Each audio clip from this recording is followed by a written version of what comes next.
Ce qui est compliqué dans le conflit au nord Kivu, c'est que les lignes de front sont proches, se font de village en village et les porteurs d'armes n'ont pas un respect adéquat du droit humanitaire international. Ils empêchent les mouvements de population pour se rendre dans les marchés, pour accéder aux points d'eau, pour accéder à leurs champs, pour accéder à l'école et aux centres de santé. Il est clair que nous, ce qui nous préoccupe, c'est d'abord le respect du droit humanitaire international. La guerre est tout près. En théorie, les populations civiles sont sous la protection de la MONUC, la mission de l'ONU au Congo. 17 000 casques bleus, le plus gros contingent des Nations Unies dans le monde. Sur le terrain, ils sont coincés entre des rebelles qui gagnent des positions et l'armée congolaise en déroute, qu'ils sont censés soutenir. L'armée régulière a même installé ses orgues de Staline à côté des postes de l'ONU. Aujourd'hui, la MONUC est incapable de s'opposer à la rébellion. Son porte-parole, Kevin Kennedy, s'en cache à peine. Quand nous sommes en face d'une force qui est nettement plus agressive, qui ne respecte pas les règles, qui ne respecte pas les cessez-le-feu, qui ne respecte pas les demandes, nous faisons de notre mieux. Mais nous ne pouvons pas permettre à ce que nos gens soient tués au cours de combats où ils ne sont pas capables de répondre. Pire, les casques bleus sont disséminés sur le terrain, à la merci de toutes les parties. Vous avez des hommes qui sont dans les zones rebelles. Exactement. Comment vous pouvez faire là? J'ai du mal à suivre cette tactique. Ouais. Enfin, moi je ne suis pas militaire, je ne peux pas vous dire exactement quel dispositif il prendrait, mais le fait est que nous sommes dans une position extrêmement vulnérable, c'est sûr. Le fief de la rébellion est un peu plus loin, sur le plateau du Massissi. Un premier rebelle nous rejoint. Bonjour, ça va? Ça va très bien. Direction, un point de rendez-vous avec le chef de la rébellion. Voilà sa voiture, un luxueux 4x4 qu'il conduit lui-même.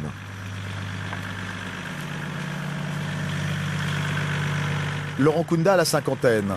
C'est un ancien officier de l'armée rwandaise, un général radié de l'armée congolaise. Il dirige aujourd'hui le CNDP, le Congrès national pour la défense du peuple.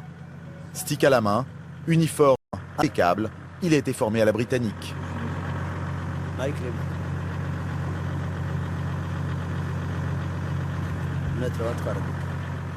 Le chef est adulé par ses hommes, ses gardes du corps sont aux petits soins. 40 km. Est-ce que pour vous, les Nations Unies ont un rôle encore à jouer ici au Kivu? Bien sûr. Ou il faudrait qu'ils partent, c'est inutile? Non, non, ils ont encore un rôle. À part qu'ils ont détourné leur rôle en servant le pouvoir congolais. C'est ça ce qui a été mauvais. Et c'est ça ce qu'on a donné comme critique. Au lieu de venir faire une mission totalement Nations Unies, ils sont venus faire la mission congolaise. Alors que le pouvoir congolais n'était pas, disons, un pouvoir honnête. C'est ça. Et beaucoup de fois, je leur dis, pourquoi vous prenez le risque d'entrer dans la malhonnêteté congolaise? Ils ont fait 5 ans. On peut faire l'évaluation. Et si ça tombe dans le négatif, donnez-moi le bilan, ils doivent changer. Le bilan est négatif. Mais pourquoi ce gouvernement peut se comporter en barbare contre son propre peuple? Et la MONUC regarde, les Nations Unies regardent.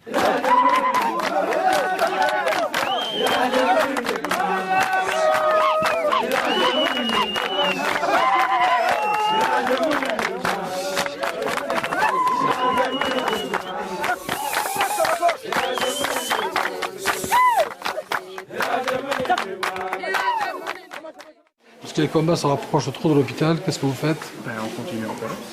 On continue à traiter, on attend les blessés. Quand ils arrivent, on prend en charge.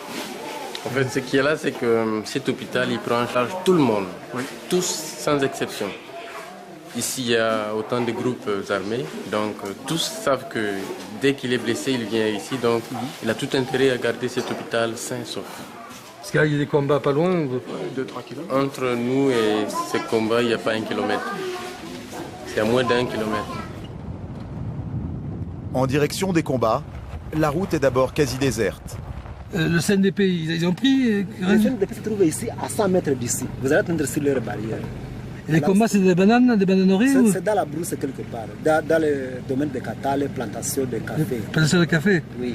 Et les maïmaïs qui sont là? Ils sont là avec les CNDP. Merci. Ok, merci aussi. La zone des combats n'est pas loin, il va falloir continuer à pied. Soudain, nous croisons un premier groupe de villageois. Ils sont contraints par les rebelles de quitter leur maison.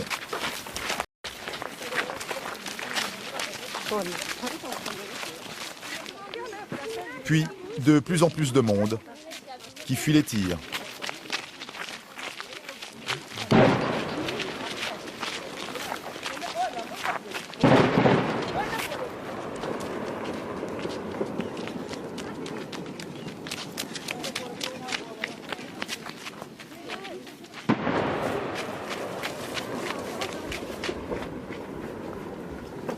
Non loin de là, les rebelles finissent de nettoyer le village de Kiwanja. À un carrefour, un homme a été arrêté, soupçonné par les rebelles d'être un maïmaï, un milicien pro-gouvernemental, un ennemi. Bonjour. Parle français? Bonjour. Notre présence dérange, l'homme est en mauvaise posture.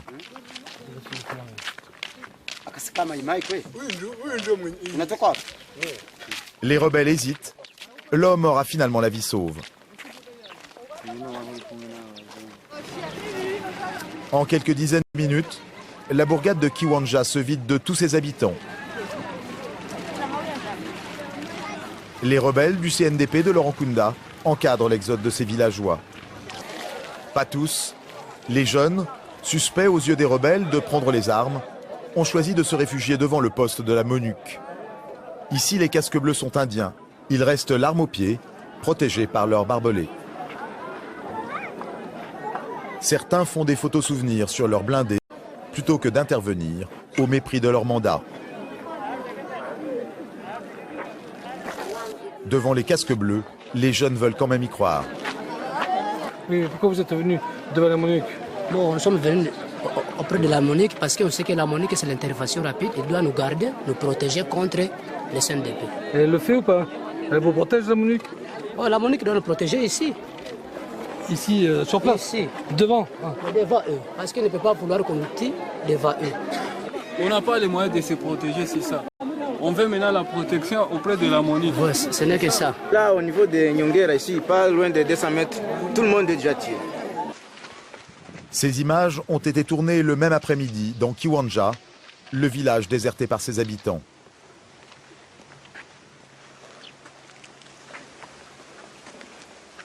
Ces cadavres sont des civils.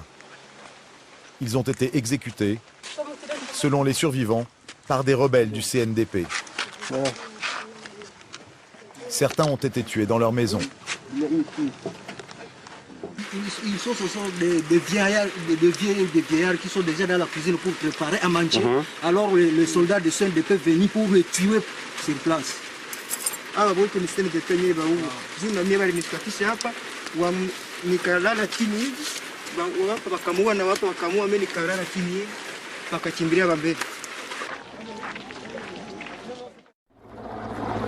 Des rebelles dans les rues de Goma, une première depuis 1998. Ce mardi, des combattants du M23 ont pris le contrôle de la capitale régionale du Nord Kivu, située dans l'est de la République démocratique du Congo.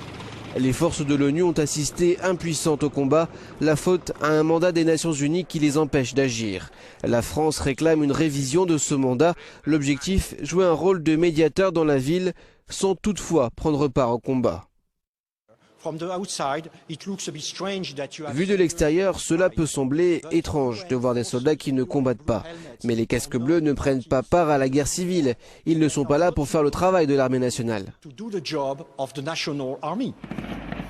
Le Conseil de sécurité réclame aussi des sanctions à l'égard de 2 chefs rebelles et fait part de ses soupçons quant au rôle joué par le Rwanda voisin dans cette rébellion.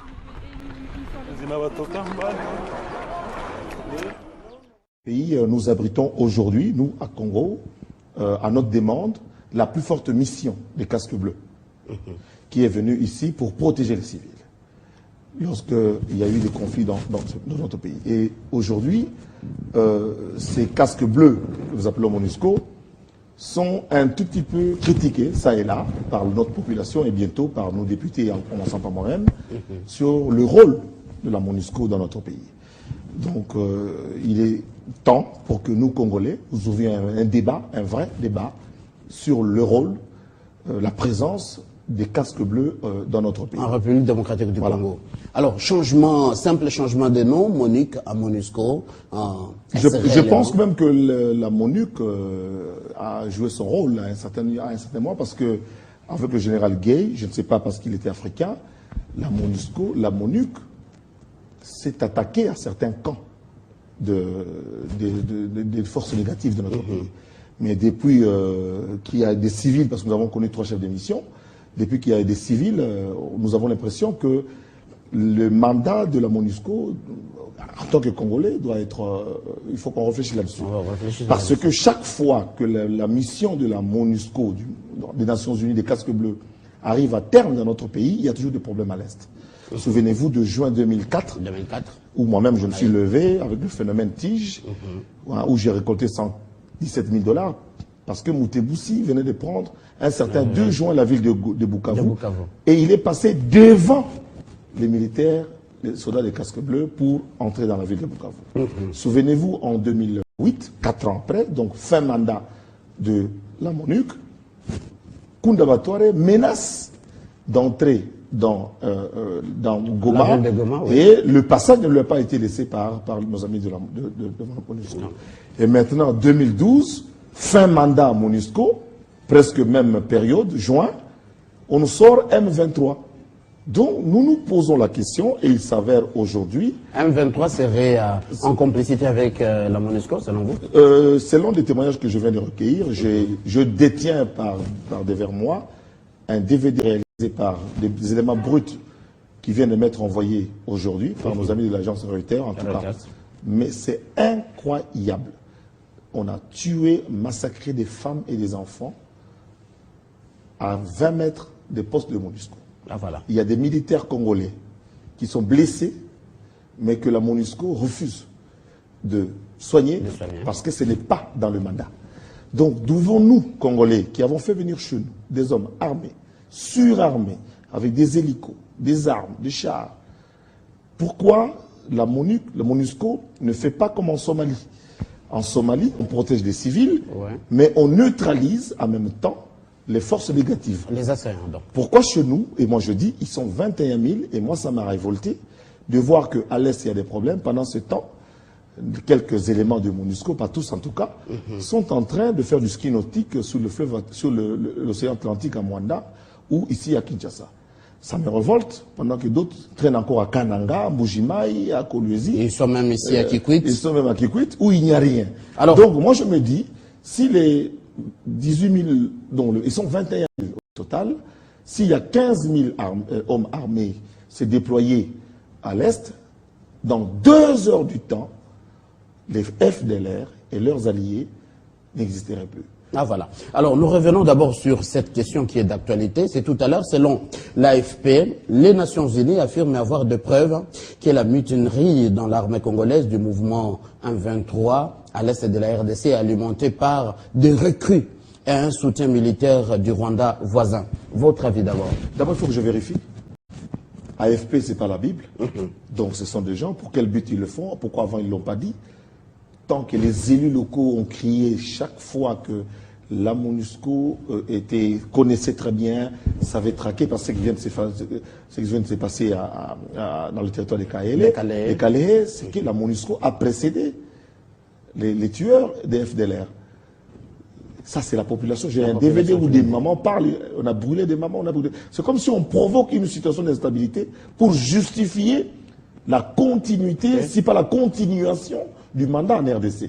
Est-ce qu'on peut mettre faudra-t-il que chaque fois qu'il y ait des morts, il y en a à peu près 10 millions aujourd'hui, entre 1994 et aujourd'hui, faudra-t-il qu'il y ait toujours des morts pour justifier la présence des hommes? Moi, j'ai dit non, qu'il est temps pour que notre gouvernement mette fin à ce mandat et que, à l'instar des Français qui quittent l'Afghanistan, que la MONUSCO nous laisse cet arsenal militaire, les hélicoptères, les avions et tout. Moi, je suis parmi les gens qui ont recruté des jeunes ici à Kinshasa. Alors, une question pour lutter réelle contre qui le intervient là, Zagaï Bababaswe, c'est bien de mettre fin à cette mission.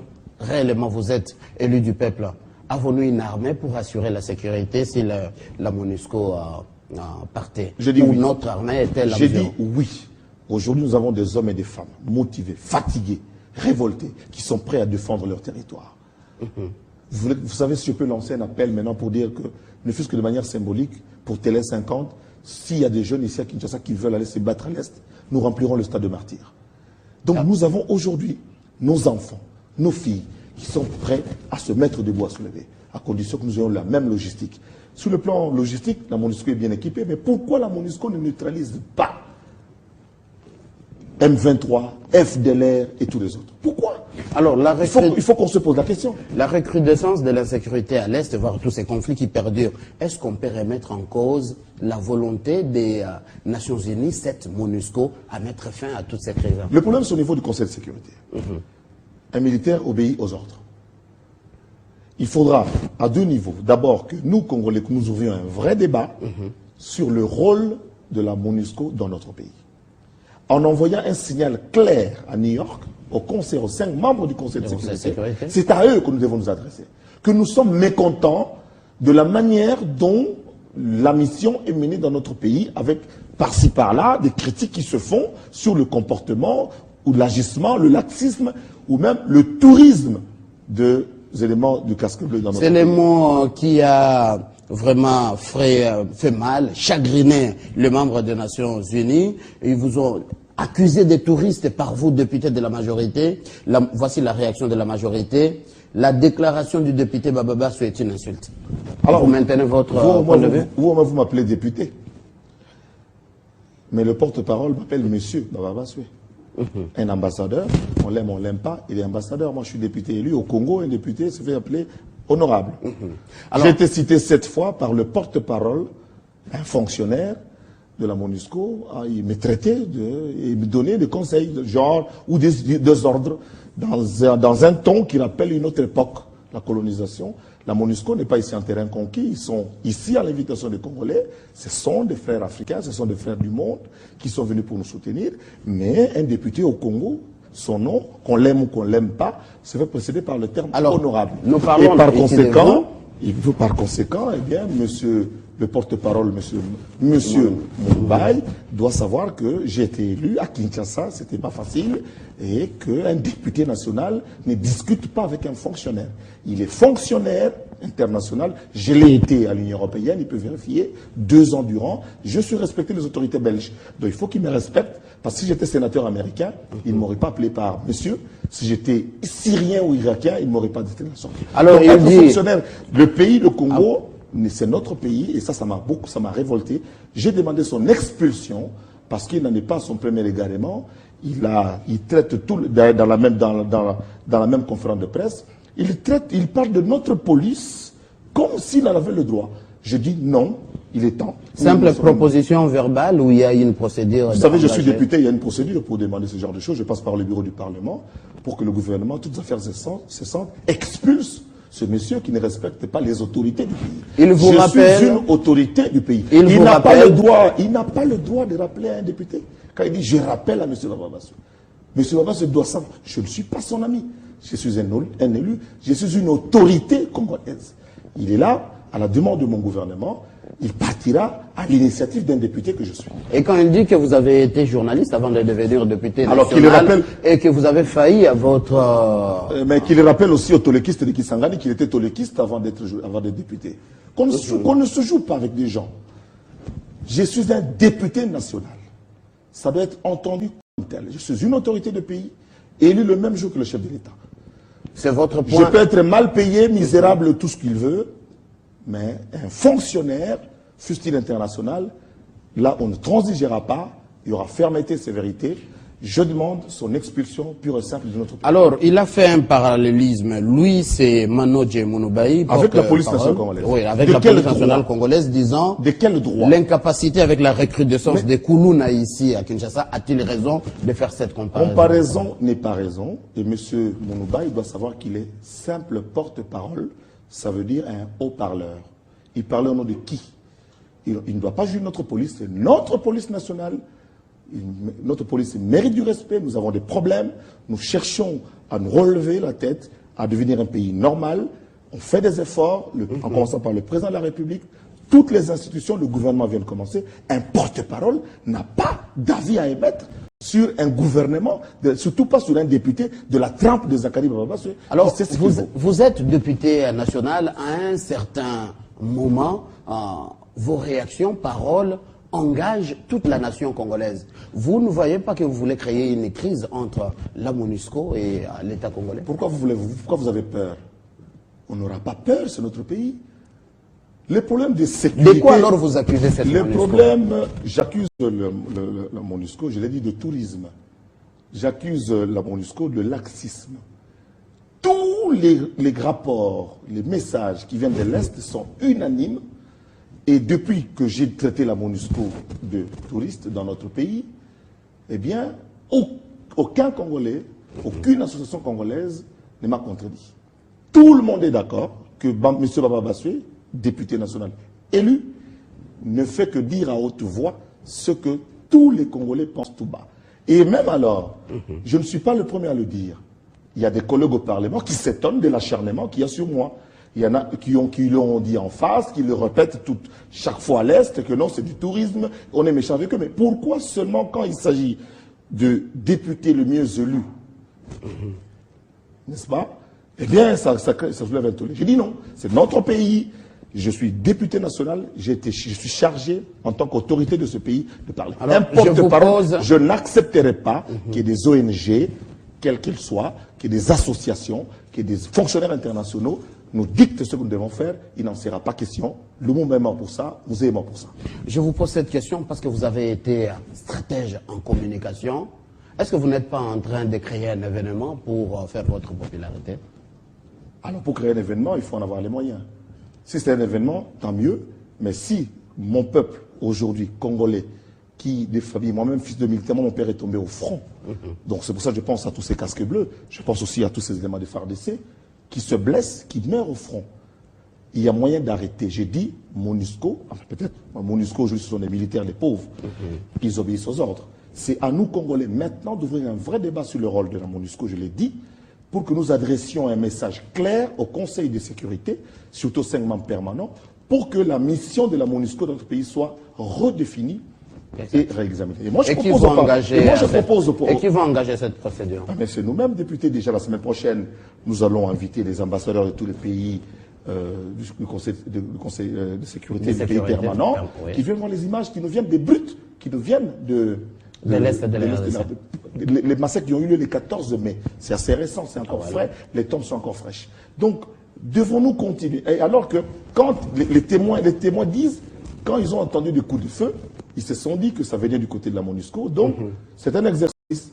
Ils ont vu de MONUSCO, ils ont même détaillé, ce sont des Bangladeshis qui ne parlent pas la langue, qui sont passés devant avec leurs chars, et après, il y a eu des FTLR en tenue des éléments de FARDC.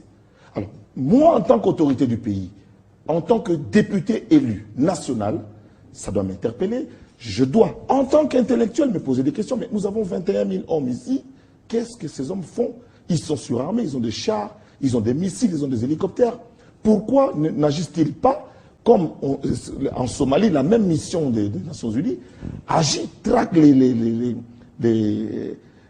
islamistes. Les islamistes. Ici, dans notre pays, il faudra que M. Roger Miss s'assume. Le général Gay, par moment, a autorisé les militaires des Nations Unies de se battre. Là, voilà. Mais pourquoi est-ce qu'aujourd'hui, ils ne se battent pas? Pendant qu'il y a des problèmes à l'Est, ils font du ski nautique à Mwanda, ils font du ski nautique à ici, et on les retrouve devant tous les grands restaurants de la ville de Kinshasa. Les soirs. Ça me pose, je dois me poser des questions, et je demande encore une fois à M. Manodja de rester à sa place, de jouer son rôle de fonctionnaire. Et moi, je suis un politique. On traitera les problèmes avec les politiques, avec les gouvernements. Le Congo est membre des Nations Unies. Eh bien, nous poserons les problèmes par le Parlement. Je demande au Parlement, je demanderai à notre Parlement dès demain d'examiner, si pas par un référendum, qu'on revoie, nous, Congolais, s'il ne faut pas que le mandat de la MONUSCO soit arrêté. Et je demanderai à mon gouvernement, à mon Premier ministre, d'être courageux et de ne pas renouveler le mandat de la MONUSCO qui expire dans quelques jours.